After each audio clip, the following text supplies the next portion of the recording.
Hi, and hello. Happy 2026. Welcome to the Oshimari Learning Podcast. My name is Portia Michelle Oshimari. I am one half of the illustrious Oshimari hosts of the Oshimari Learning Podcast. I'm here solo today to talk to you about 2026 in the area of client experience. Man. I am stoked to be here having this conversation today. This is my specialty area. This is the area that I spend most of my time dedicated to supporting people and solving. It is also one of my favorite geek outs. And so I'm really excited to be bringing you a conversation around some of the people-ear parts of the 7 areas of business with client experience. And I'll be back in a bit to talk about sales. But today, right now, we're talking about client experience.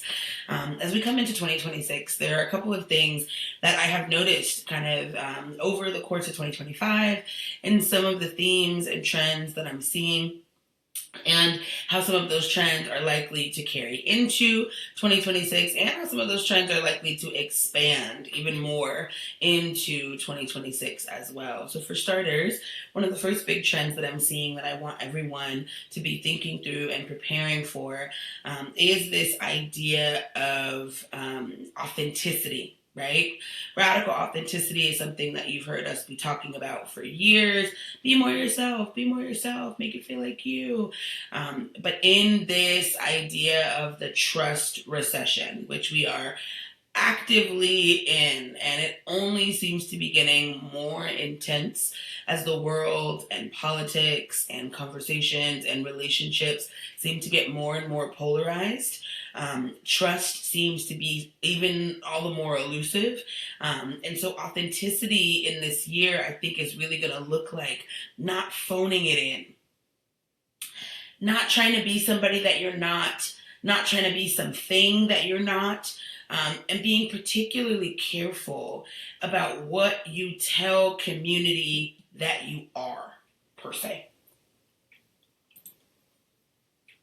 If you say that these are your, values and these are the things that really matter to you, are your actions consistent? Because this is going to be a year where people are really paying attention. And it's another year again when we have this conversation about trust in the world being low. That just means that we're like people who do business are a natural reflection. And if you're in the coaching or consulting industry or online space, there's even more scrutiny on us this couple of years coming in. Like over the last couple of years have been high, but this year more than ever, because we got a lot of bad actors who are doing some shady stuff.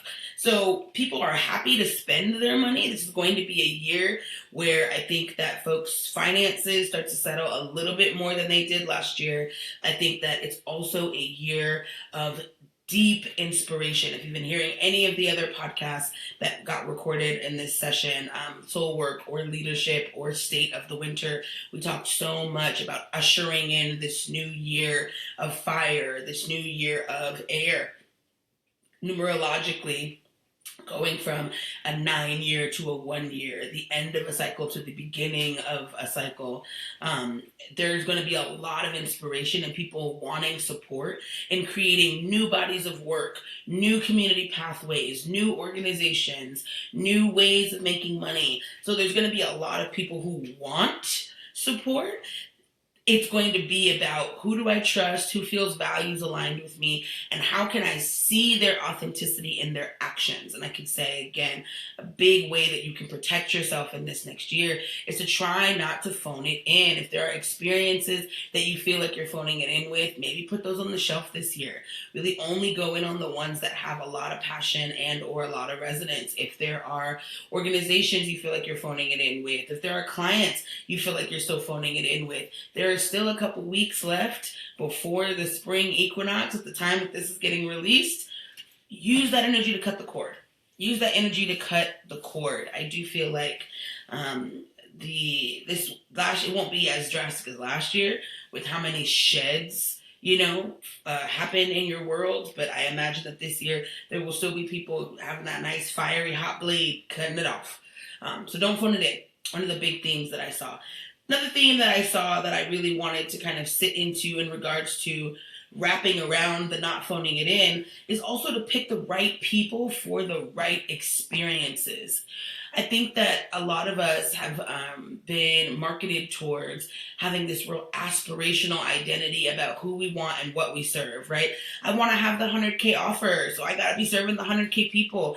Are you resonant with the 100K people? Do you actually know what their reality looks like? Have you ever sat in that seat? And if you haven't, do you know someone who sat in that seat? Can you really try on what their reality is like and what the reality of the problem is that they're coming to you to solve with your product or service, so that when you craft and create something for them, it actually feels like it's going to land in their listening. Like it's really going to hit them right in the heart, in that spot that, they need to be hit in, so that they are inspired and catalyzed to produce the result that they're coming to you to produce. I think that a lot of our audiences that are aspirationally aligned may not be the alignment for this year. Go where you know, and go where you know you're going to do the biggest impact. It's been so loud for me in this year that the right people in the right rooms are going to do the right things.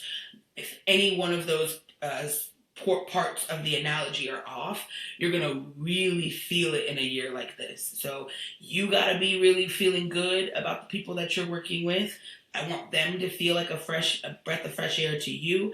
I want you to feel like a breath of fresh air to them. And I want the experiences that you're creating to be a fit for them. If you're creating experiences for new moms, don't be creating multiple online courses where they got to spend 5 hours watching something and taking feverish notes. You know that community does not have time. They would respond much better to something that was curated for the reality that they're living in while they're learning from you. I want you to take that energy into every experience that you create. With that being said, another thing that is so incredible that I want you to be thinking about in this year, so important, not so incredible, but so important for you to be thinking about, is the environment that you're creating with your experiences, right? If we can roll this up with, like, if you can be authentically yourself and don't phone it in, and you're picking the right people with your offer and service. I don't care if you're building a website. I don't care if you're doing a 5-session coaching package. I don't care if you're doing workshops in a corporation. I don't care if you're doing a keynote. I don't care if you work for a nonprofit and you're consulting. I don't care what it is. If whatever your business or product is, what is the environment that you create with your experience? If we go back to that analogy of maybe you create a product or service that's for new moms, what is the environment in which you're delivering that offer or that service or that product? What creation can you create? How creative can you be in making the environment something that feels really good to participate in? That way, whatever magic needs to come out of your mouth, whatever, amazing framework that you have for how new moms can get there, not be on a burnout cycle, or whatever new product that you have that makes the first 6 weeks of postpartum so much easier, or whatever workshop you may be putting on, right? That may be to support, the first 6 months of a new mom and or, get their household in order. Just using this example, whatever it is that you do, what's the environment you're creating for them to get that thing in, right? If it's a product, what does the process look like? Does that process feel like it's going to be a breath of fresh air to a new mom right now? If it's a service, right? When they show up to be on Zoom with you or to show up to the workshop, what environment can you create that will feel like a breath of fresh air for that person right now? Now, regardless of who your audience is, it may be new moms, it may not be. Who is your audience? Who are those right people that are in the room? How can you show up authentically in front of them in a way that feels really good and both of you guys don't feel like anybody's phoning it in? And what environment can you create, right? There's so much you can do to create environment.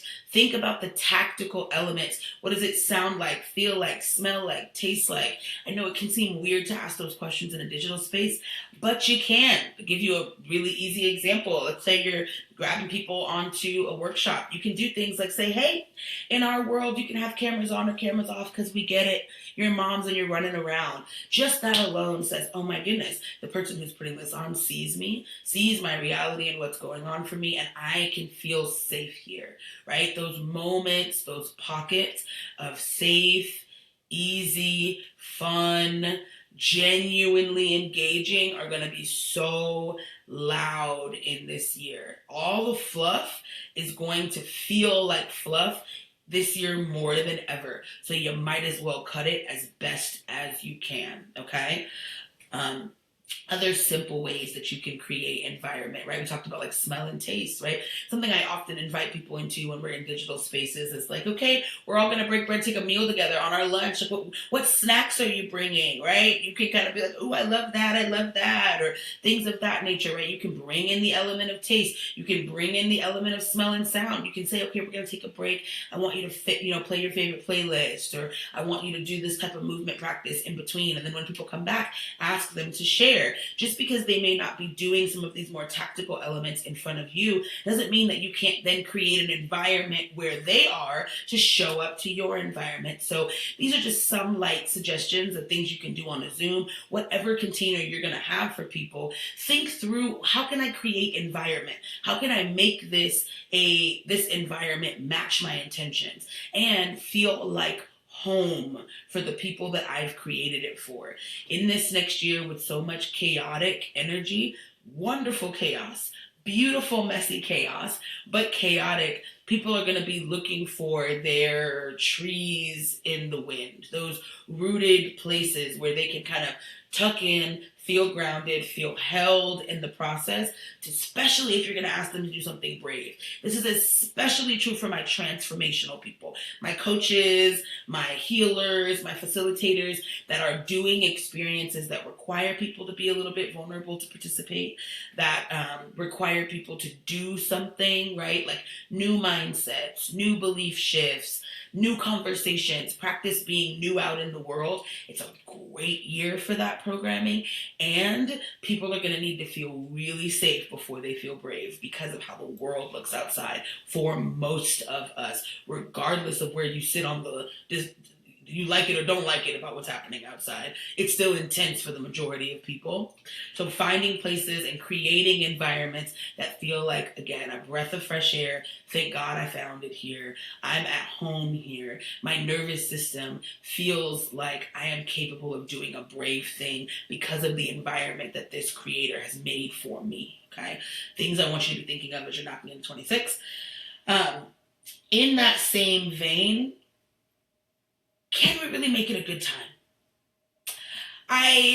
This year, again, and I don't care whether you do something that's hard, I don't care whether you bring people into shadow work as a part of your work that you do in life, or one of our people in community, right, help people to track whether or not they're managing their sugar, right, these things that tend to be harder conversations.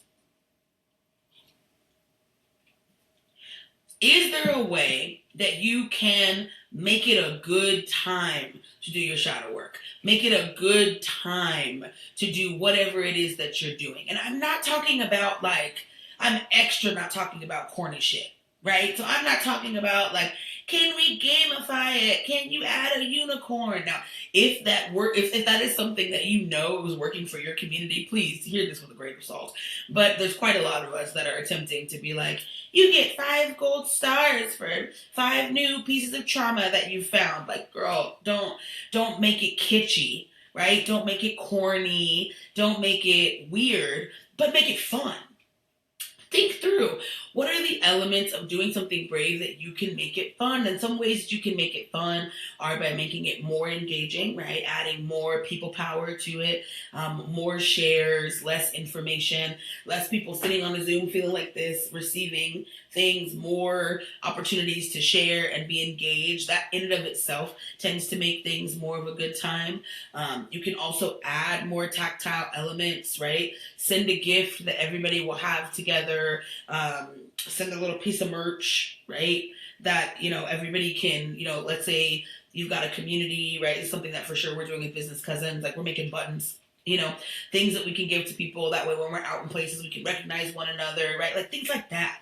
And I think that the main invitation I have here with this piece of a trend is I want you to get in the lab and figure out what that is. I want you to sit and I genuinely want you to think, oh, what kind of environment am I creating? Is there anything that I could do to make this more enjoyable for me or them? Let me think, right? And if you need support with that, one, come and ask me. Happy to brainstorm with you for your people, to think through, what would make something easier, more fun, better, stronger, faster for you and for your people. And ask your people, what are you craving right now? I'm wanting to put together a little 6-week something for people. Here's the topics I'm thinking about. What are you craving out of an experience? Ask them directly because they'll likely tell you. And, there is nothing like tapping back into community and letting them co-curate their learning experience or their transformational experience. People feel really seen by that. It also really helps them feel like they can trust you, right? Because they can see immediately that something that they're saying is being reflected, right? Make sure you're a good steward of that feedback. Make sure you say please. Make sure you say thank you afterwards, right? In all of the ways that happens, and make sure that you make people feel really appreciated for the feedback they give you, good, bad, or indifferent, right? Because you want people to keep feeling like you're a safe space to receive feedback. So one, make sure that's a thing. But ask people, what are you craving? What's working? What other experiences have you done? Is there anything that you've done recently that you would want to have happen? This is a good year to reevaluate that. A very good year. It's a 1. It's a brand new start. And, for those who are like, why is she saying it's a 1, right? If you're a part of our community, is that we look at this body of work we call the Sacred 7. And one of the Sacred 7 is numerology. And numerologically, 2026 is a 1 year. And oftentimes we find in 1 years that people like to start something new. They're looking for new communities. They're looking for new opportunities. They're feeling that itch in their system that like something's got to shift. I want more. I want new. So it's a great year to poll people around that. With that being said, also, I will be talking a lot more about this in the sales section, but I want to kind of lightly tap on it now. Go back to the people who already love you and see if there's experience that you want to create for them. This is going to also be a year for client experience that really deep resonance is going to be the easiest path of least resistance. The groups that you can have the biggest wins for, that's who I would be going all in on in 2026. Right? You need big wins. They need big wins. The people who you're like, I've done this in my sleep over and over. I can do it 500 more times. And I still love doing it because that matters a lot. Those are going to be the people to whom I'm saying double down on, triple down on in 2026. Now, if you've been doing it for 200 years and you can't stand them people no more, that's not resonant. Let it go. But if it's been a minute, right, you're like, I've worked with beginner entrepreneurs in the beginning of my story and I loved them. But then as people expanded, I expanded with them. And I'm just starting to notice all of a sudden, in my audience, on my posts, or when I'm showing up in networking groups to teach or whatever, that brand new people are starting to find me again. I'm kind of excited, but I don't really have anything for them anymore because it's been years. Maybe this is a year that you think through putting together a little something, a little MVP, minimum viable product, that may test your resonance in those markets because you've loved it previously. This is going to be a year for that. I would also say the same for the experiences. If it's been a minute since you've taught a workshop and you really love it, may want to think about that, right? If it's been a minute since you've done one-to-one because you've been doing group, or been a minute since you've done group because you've been doing one-to-one, right? This may be a year that you also want something new, but new and resonant, new and vetted. And if it's something that you've never done before, can it be a community that you've been in before? Or can it be a subject matter, a body of work you feel really good about? Something that feels like an anchor when all this fiery and air energy is going to be doing the swing back. I'm moving my hand left and right for those who cannot see me, right? All the energy is going to be doing all this swinging left and right and center. Can you be something grounding you in that makes you feel like, okay, when all these new opportunities come in this year, when all this new yummy chaos may come to create new miracles for myself and my business, right? But also may create some unexpected situations that I didn't prepare for myself and my business. What is my anchor? What am I going to hold on to in the storm? And I want you to start to think about that in your client experiences. It may be the way that you're teaching that's an anchor. It may be who you're teaching. It may be what you're teaching. It may be how you're teaching it. It may be the containers you put it in. But something has got to feel tried and true if you're going to be doing a lot of new. Okay, so think through, what are my tried and trues, and what are my news, and how can I be making sure that I'm radically authentic about it and that I'm not phoning it in, that I'm creating environments with it that feel really good for me, really good for them, for the right people, and that it's a good time. Lastly, and this is probably my most important one. I went live yesterday talking about this. My nose is running in here. And I'll be talking about this probably endlessly for the rest of this year. Lower the freaking stakes. Lower the stakes. The biggest trend across all of 2025 and coming into 2026 that I'm seeing with client experiences is that people are trying to sell a yes that is too far down the line for trust that they have not earned yet. Right? I can transform your business, from 6 figures to 7 figures.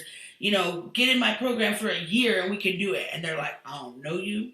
I ain't seen your track record. Show me all the people who I know in my world that I can believe that your actions are the reason why they had a 7-figure business. I don't really want to do that. This person may have the codes that you need to create a 7-figure business, but because it's packaged like something that is too far down the line, or that would require me to know, like, and trust you already, but it's being marketed to people who don't know, like, and trust you yet, the miss is there, right? In the marketing, I'm seeing that as a big deal. So when we're marketing our client experiences, I want us to be thinking about that, but also when we're delivering our client experiences. I shouldn't be doing shadow work on day 1 of a brand new workshop with 150 people in there. I shouldn't be going to my deepest, big T traumas in a room full of strangers first, right? People are going to feel off-put by that. It's almost like you bringing chaos to situations that are already chaotic. Instead, start with smaller wins, right? If we go back to the shadow work analogy, right? Let's say you're a person who helps people, heal their trauma and assess big traumas in their life and maybe how it's showing up for them and how it's, affecting their beliefs and keeping them having outcomes in their life that they're not committed to, right? Let's say that is your work in the world. Can we start with, what is a trauma, right? Can we start with a little private podcast? I'm loving private podcasts right now as a intimacy gatherer. What's a better way of saying that? Cultivator, right? As like a way that people can learn while cultivating intimacy with a subject or a subject matter. And it is so low stakes. It's an easy yes. When I say low stakes, I mean easy yeses, easy connection points, things that don't take people having to either become a better person, know you better than they already know you, or have more money than they already said that they were going to have, or more acumen than they already have, right? Things that people can show up to with their already selves and easily opt in to say yes to the process, right? We want easier wins at the beginning, also so that people feel good about the process, right? We go back to this trauma analogy. Let's say our first opportunity is a private podcast that's like, hey, here's how trauma can show up. Here's what it is. Here's how it may show up in your life. I want you to just sit through, is there some traumas that you're having in your life that you're just unwilling to keep living with? Easy, yes. Maybe there are some traumas in my life I'm unwilling to keep living with. But I get to discover that in my own home, in my drawers. I got it playing in the background while I'm, maybe running around chasing the cat or, folding up my clothes. And I can sit with myself and think. And I'm not on Zoom with 150 strangers trying to navigate that brand new, very scary piece, right? And for a lot of us, we know the real work, the real transformation is often behind the thing that people are avoiding the most, whether that's from websites to trauma. You know what I mean? Like most of the time, the big shift is behind what people are avoiding the most. However, what they're avoiding the most is not the place to start. What they're avoiding the most is not the place to start. Can you start with a way that they can feel confident and a way that they can feel like they have agency of choice in opting into whatever brave behavior is actually going to cause the breakthrough? And little belief shifts are fantastic wins to start. You thought about it this way. Here's a way that you may want to think about it that may bring you more power and agency. Instant, easy, yes. Ooh, I'm a yes to that, right? Like, again, examples, I love private podcasts to do that, social media content to do that really well. If you are going to do a big group experience, something that's really light and easy, one of my favorite things I've loved about how networking groups have been moving towards is like breakout rooms with 1 or 2 people with questions that are easy to answer. What's your favorite thing about right now? What's one thing bringing you joy, right? So that people can start to get to know one another. So then you want to start asking some real questions like, is there something that you're struggling with right now and can I help? I at least have an idea of knowing these people, right? It's not like these brand new people who are new to me. I haven't even known them 15 minutes and you're asking me to share something that I may feel really vulnerable about. This year, more than ever, people's guards are up higher.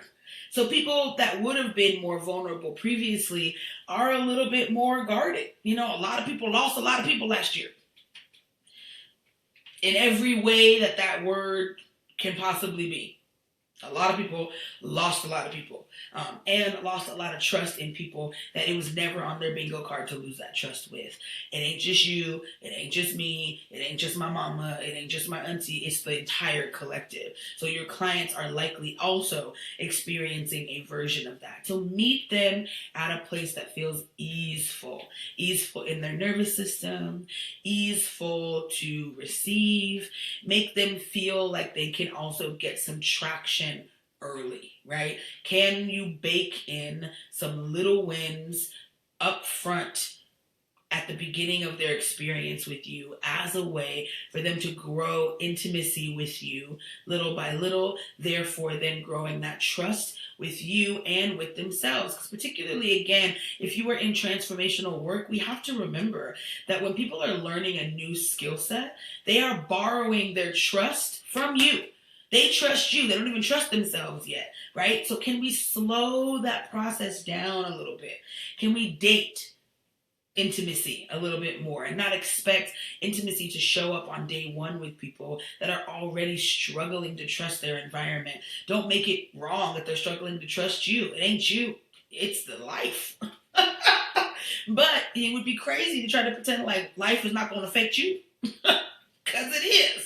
If they're struggling to trust whether the food coming out of their refrigerator is going to poison them or not, or whether they can walk outside and them and their children be safe, you can better believe that they're wondering if they can trust you with their money. Don't make it weird. Let's just make it what it is and be okay with where we are. And that is where we are. There is power in that. Power in accepting where we are, power in going all in with something that feels easy, feels good. And again, see if we can bake in those low stakes wins from the beginning. When people are with you, that every time they're with you, they're like, dang, I get better every time. Every time I'm with you, it feels good. Every time I'm with you, I leave with something that makes me feel like I won. Like I have capability to do the things that you're selling me that I can do. Okay? Those are some of the overarching things I am seeing for 2026. My number one request would be that you sit with these. Some of them may be relevant to you. None of them may be relevant to you. All of them may be relevant to you. I want to know which ones, right? Sit with that. Really take some time to be thinking about it. I'm recording this super late, so we're actually going to be gathered this evening, Wednesday, February the 4th, 2026, to be having a conversation about how some of these things may be showing up for you in your client experience. But again, my number one request is really sit with these things and see, is there something I want to create in my experience? Is there something I want to take out that does not feel aligned with this? Or like, ooh, I am feeling like my people have, I'm not seeing as many numbers come to my workshops, my webinars like I used to, or so there is some piece there. I want you to be looking for resonance. Where do I feel resonant? Where do my people feel resonant? And what are the experiences that hit that resonance bucket? And can we bring some low stakes, easy yes to the environment that has us really show up? All us, right? That not phoning it in also comes down to some of those pieces as well. I am so looking forward to getting to see you in this year. Again, we're gathered this week to have conversations about how it shows up for 2026, but all 2026, there are going to be opportunities with me at least once a month. I host office hours to come and ask some of these questions. These are also great questions to ask other folks in my support squad. I'm not the only one that navigates things for client experience. Parshell has really great office hours around the learning sections of our client experiences, as well as Paya, our operations folks, and Nicole in our marketing and the movements, right? Cachet in leadership can really help you to see how you best show up inside of those client experiences. Ilona on human design as well, right? How your genius helps you to show up in client experiences that are more crafted around you. Right? And because if these experiences are better crafted around your brilliance, your genius, the things that make you feel generative, other people will feel that as well. So utilize your resources, good people.